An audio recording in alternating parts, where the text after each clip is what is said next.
مانن درته د زړه نه دا خبره کومه چې هر خبر کې راغلی دی، هر وخت راغلی دی،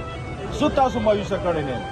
تاسو زما فخر یې او زه به تاسو فخر کوم په دې ټولو نوجوانانو مشرانو باندې. ځکه که هغه د اسلام آباد خبر راغلی ده، که لاکډاون راغلی ده، که هغه د هر ځای ته د تلو خبر راغلی ده، خو زه په فخر سره په دعوه سره دا خبره کوم چې زمونږ د ملکڼ ټوله ضلع خصوصي توګه باندې خپل تحصیل درګې انتهایی شکریه ادا کوم چې مونږ ډېر په ګڼ تعداد باندې دوی خپل حصه مالته اچولې ده او انشاءالله عنقریب هفته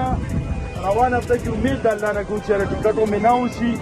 تاسو ټولو ملګرو ته واضحه کومه چې د خان صاحب څه فیصله راله، څه فیصله راله به زمونږ دپاره مونږ په هغې به لبیک کي او انشاءالله به زموږ دپاره اخري اولنۍ خبرې کو هر چا په موږ حق کې فیصله وکړو انشاءالله مطمئن اوسئ فیصلې به وکړو.